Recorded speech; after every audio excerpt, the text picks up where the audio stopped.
بسم اللہ الرحمن الرحیم۔ معزز خاتون حضرات، السلام علیکم ورحمۃ اللہ وبرکاتہ۔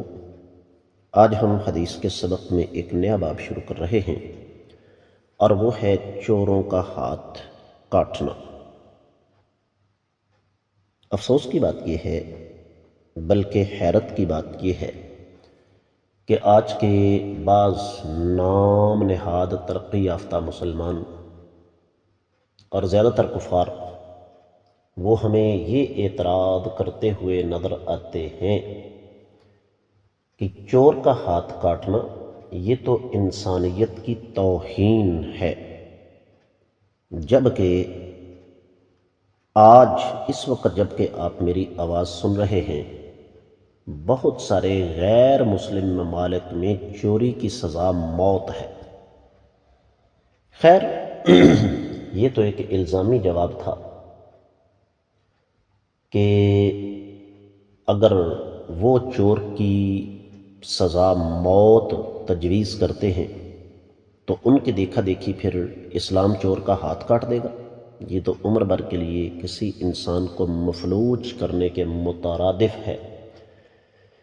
معزز خاتون حضرات، اصل بات یہ ہے کہ ہم بنیادی طور پر انتہا پسندانہ سوچ کے حامل لوگ ہیں، جو تصویر کا صرف ایک رخ دیکھتے ہیں۔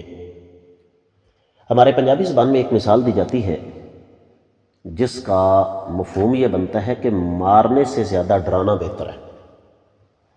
یاد رکھیے گا، شریعت اسلامیہ میں بلکہ پوری دنیا میں آج بھی، آج کے ترقی یافتہ دور میں بھی قانون کا خوف ہوتا ہے، رعب ہوتا ہے، دبدبہ ہوتا ہے۔ قانون لوگوں کو قتل کرنے کے لیے، مارنے کے لیے نہیں ہوتا۔ یہ بات اچھی طرح سے نشین کر لیں۔ اب چور کا ہاتھ کیوں کاٹا جائے؟ توجہ چاہوں گا آپ کی خصوصی طور پر۔ اصل بات یہ ہے کہ جب یہ سلسلہ نہ ہو، چوروں کے ہاتھ نہ کاٹے جائیں، تو حال وہی ہوتا ہے جو اس وقت ہمارے معاشرے کا ہے۔ اپنی ایمانداری سے بتائیے، اس وقت جن حالات کے ساتھ ہم لڑ رہے ہیں، کیا ان کی بڑی وجہ یہ نہیں کہ ہمارے ہاں قانون کو لوگوں نے مذاق سمجھا ہوا ہے؟ آگے جا کے ہم انشاءاللہ احادیث مبارکہ پڑھیں گے۔ اللہ کے نبی صلی اللہ علیہ وسلم نے واضح طور پر ارشاد فرمایا کہ تم سے پہلی قوموں کی تباہی کا ایک بڑا سبب یہ بھی تھا کہ ان میں جب کوئی بڑا آدمی چوری کرتا اس کو چھوڑ دیتے، اور اگر کوئی چھوٹا آدمی چوری کرتا تو اس پر حد قائم کر دیتے۔ ایک تو یہ بات ہے۔ دوسری بات ہے کہ ہمیں کٹے ہوئے ہاتھ والے چور پر تو بڑا ترس آتا ہے، لیکن اس ظالم آدمی پر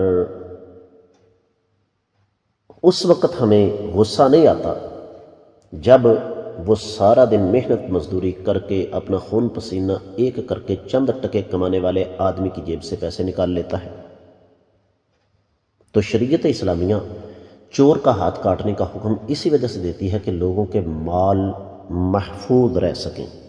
اس پر انشاءاللہ مزید تفصیلات احادیث کے سبق میں آتی رہیں گی۔ آج کے سبق سے اجازت چاہوں گا۔ السلام علیکم ورحمۃ اللہ وبرکاتہ۔